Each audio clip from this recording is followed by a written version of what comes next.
Hello everyone welcome back to my channel. मैं आशा करी आपने समस्ते भलरे अच्छी। मुझे मेंटर सुधांशु शेखर जने Indian stock market professional SEBI registered research analyst. तेबे काली बहुत गुड़ा डिस्कशन करथिले आमे निफ्टी रे कोन हबो। निफ्टी रे सेही सीएएस जो लास्ट को ड्रामाटी होची आज भी हेची सेही जो मार्केट पूरा एंड ऑफ द डे रे केमती नागिन डांस करची आपण माने भलो भाबरे पूरा डिटेल ले देखि पारथिबे। तेबे चलंतु आमे बे वर्णना करबा कोन आमे प्लान करथिले कोन अछि। सर्वप्रथम प्लान थिला या हम रेजिस्टेंस जोन या आपरे सस्टेन कले ऊपर को जिवा। फास्ट कैंडल पूरा गैप अप होई खोलिला तापरे या पर प्राइस एक्शन सस्टेन कला। आपण भाबिथिबे मु ठो ट्रेड नेबी आपण दी एंट्री करथिबे त आपण को 10-12 पॉइंट रो छोटो एसएलटी हेतिबो। I am very much sure. किंतु तापरे एक कथा भी प्लान हेतिला एक्चुअली ईएमए वगैरह मु हटै दिए। तापरे एक कथा भी प्लान हेतिला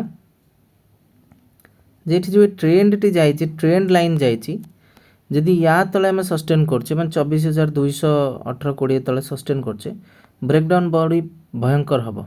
ओके बहुत स्ट्रांग गोटे ब्रेकडाउन हैला। एठी आपण 100 रु 150 पॉइंट पाई गेले प्रीवियस ट्रेड रू जो रिवेंस दिला आपण नेले। ए बाकी एंड ऑफ द डे रे तो ये कैश रो प्रॉब्लम जोटा होउची इंडियन मार्केट रे बे वोलेटिलिटी चालीची जो नुआ सिस्टम जुगरो। So it was the game. एटा थिला से गेम जोटा कि आपण माने ओवरऑली देखिले बा हृदयंगम कले। एबे चलंत हम एनालिसिस करबा किंतु ता पूर्व ओडिसा रे वर्तमान मु गोटे सीरीज आरंभ करबा को चाहूची बा आरंभ करिया को जाउची भाबुची मु स्टार्ट करबी। से सीरीज टी होची कोन आपण माने जेमती जानंती we are SEBI registered research analyst Indian stock market रे बिंग एंड सेबी आरे हमें काम करूचे एवं स्टॉक रिकमेंडेशन सर्विस मु दिए। तो blue moon wealth X pro blue moon wealth X pro group को 4 मास हे जिवो सेप्टेम्बर 5 तारिख को। तो ये 3.5 मास रे आमे आतरे जतिकिटा 80 पाखापाखि ट्रेड देछे। ये ट्रेड रो विश्लेषण डिटेल एनालिसिस काहे कि थिले कोन पाई देले ट्रेड दवा पछे रीजन कोन थिला सब जिंस आपण मानको को मिलिबो 1 बाय 1 वीडियो रे। कोन आपण सिखिबा को चाहंती जदि आपण सिखिबा को चाहंती मु काली ठुए सीरीज टा स्टार्ट करिवे। सीरीज को ढेर सारा लव एंड सपोर्ट देबे। तेबे चलंतु आज हमरो किछि स्टॉक रो रिजल्ट आछि मु कहि दोछि रही थांतु।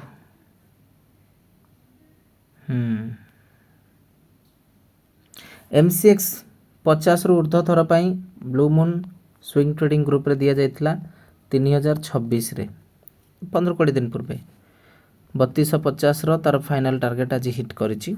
गर्वर कथा 6-7% आराम रे हम सेठी काढछु। Aeroflex blue moon wealth X pro रे दिया जाइथिला 16% पाखापाखि मिलिछि। ता बाद FCL blue moon wealth X pro रे दिया जाइथिला 20% मिलिछि। आमको फॉलो करिया कहले फ्री टेलीग्राम चैनल निहाती विजिट करंतु लिंक अछि डिस्क्रिप्शन बॉक्स रे। Don't miss the opportunity. चलंतु स्टार्ट करबा एनालिसिस।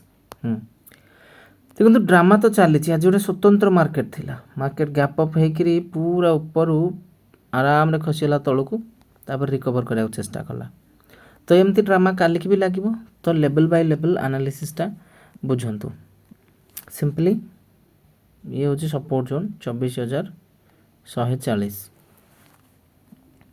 बा 24150 ये होची आपनकर support zone. Okay resistance zone मोटामोटी एठे किछि डिसाइड हे पानी प्राइस अगर जाऊ एरिया रे पहुंचू प्राइस जदि गोटे स्ट्रांग कैंडल ब्रेकआउट दोची तापरे देखा जिवो रेजिस्टेंस जोन केमती कोन होची एटा को ध्यान रखिया पड़िबो। निहाती फ्री टेलीग्राम चैनल निहाती विजिट करंतु एप्लीकेशन को भी डाउनलोड करनेबे एवं जो माने क्रिप्टो ट्रेडिंग करिया चाहती को चाहिए लिंक अच्छे डिस्क्रिप्शन बॉक्स रे शार्क एक्सचेंज तो अकाउंट ओपन करके आपण माने क्रिप्टो रे ट्रेडिंग करि परिबे। क्रिप्टो ट्रेडिंग करि परिबे आरंभ करि परिबे। क्रिप्टो ट्रेडिंग क्रिप्टो प्रैक्टिस करि परिबे सब किछि करि परिबे। बैंक निफ्टी टिके देखिदबा से सीरीज टा करले मत लागुची बहुत भलो हबा आपण माने भलो भाबरे सिखिबे। हां एटा देखो पूरा रेड कैंडल गैप अप हबा परे किछि लाभ होइनी सीधा स्ट्रेट 90 डिग्री एंगल ले खसिला।